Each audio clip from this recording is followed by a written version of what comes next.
তানজিদ হাসান তামিমের সেঞ্চুরির আক্ষেপ রেখেই বাংলাদেশ ওডিআই জয় করলো এবং শেষ ওডিআই বলা যায়, যেখানে আগে কিন্তু বাংলাদেশ 2-0 ব্যবধানে সিরিজটা হারিয়েছিল এবং লাস্ট ওডিআই ম্যাচটা ছিল জাস্ট দেখার পালা বাংলাদেশ কি রকম করে।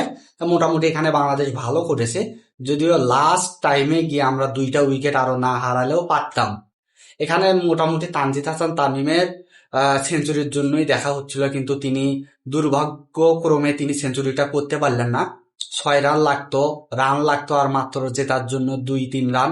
তো সেখান থেকে 6 মেরেই তাকে সেঞ্চুরি করতে হতো, যার কারণে শেষ পর্যন্ত গিয়ে তিনি এটা করতে পারলেন না। এটা তার ব্যাড লাক বলাই যায়। তানজিদ হাসান তামিম বাংলাদেশের একজন অন্যতম সেরা প্লেয়ার।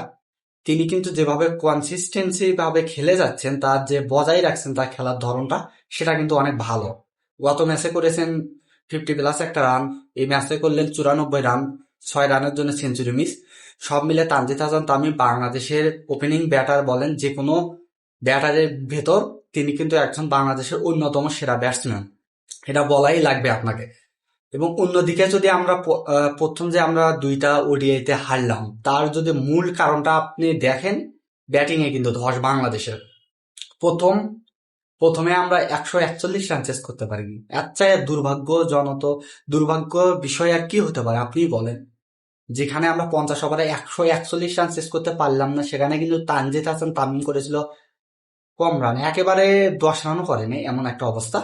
এবং যেখানে অন্যদিকে অন্য ব্যাটারদের যদি আমি কথা বলি, তাহিদ হৃদয় শুধু এখন দলে টিকে থাকার জন্য খেলেন কিনা এই প্রশ্নটা কিন্তু দর্শক করতে পারে, আমি করছি না। কারণ আপনি দেখেন, আপনি যখন স্ট্রাইক রেট 50+ স্ট্রাইক রেটে ব্যাটিং করবেন, ওয়ান ডে ম্যাচে আপনার 90 বা 80+ স্ট্রাইক রেট থাকা উচিত। সেখানে এইভাবে দায় সারা খেললে তো হবে না।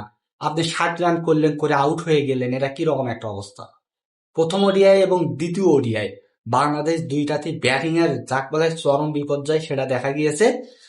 দ্বিতীয় ওডিআই বাংলাদেশ ম্যাচ জেতার কাছেই ছিল, বলও ছিল, 2 ওভার ছিলই, কিন্তু আমাদের ব্যাটিংরা ধৈর্য ধরে খেলতে পারেনি। জিম্বাবুয়ের ব্যাটাররা যদি 91 রানের পার্টনারশিপ করতে পারে, 67 রানের পার্টনারশিপ করতে পারে, তার বাংলাদেশের ব্যাটাররা কেন শেষ দিকে এসে পার্টনারশিপটা করতে পারেন না? ওরা 100-র আগে 4-6টা উইকেট করার পরেও 250-র মতো রান করে দেয়, আর আমাদের বাংলাদেশের ব্যাটিংরা 200-র কাছাকাছি আমরা 4টা উইকেট হারিয়ে তাও এতগুলো রান করতে পারি না।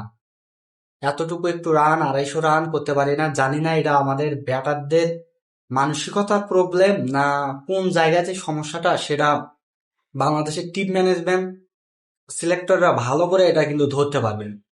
বিশেষ করে যদি আমি বলতে চাই বাংলাদেশের মিডল অর্ডারের কথা, টপ অর্ডার যেদিন ফেল যদি টপ অর্ডারে তানজিদ হাসান তামিম রান করে, বাংলাদেশ ওই কয়টা ম্যাচই একমাত্র জয় করে, আমি যেটা দেখি। টপ অর্ডারে অন্য কোনো ব্যাটার এখন ঠিক মতো খেলতেই পারছেন না। সৌম্য সরকার আজকে রান করেছে, কিন্তু এর আগের একটা ম্যাচেও তিনি রান করতে পারেন। গত 4-5টা ইনিংসে ধরে তিনি কোনো রানই করেন না। তিনি একটা করে ইনিংসে রান করছেন এবং পরবর্তী দলের জন্য টিকে যাচ্ছেন। এটা কতটা একটু হতাশাজনক সেটাও কিন্তু জানার বিষয়। সব মিলে বাংলাদেশের বোলিং বেস্ট এটা হচ্ছে, কিন্তু আমরা ব্যাটিং এ ভালো করতে পারছি না। ব্যাটিং এ যদি ভালো করি, বাংলাদেশের যে ক্রিকেট কালচারটা যেমন ভাবে বৃদ্ধি পাচ্ছে, আশা করি খুব সহজেই বৃদ্ধি পাবে। আমরা বিদেশের মাটিতেও আমাদের জয়ের ধারাটা বজায় রাখতে চাই বা দেখতে চাই। সব মিলে কমেন্ট বক্সে আপনাদের মতামত জানতে চাই।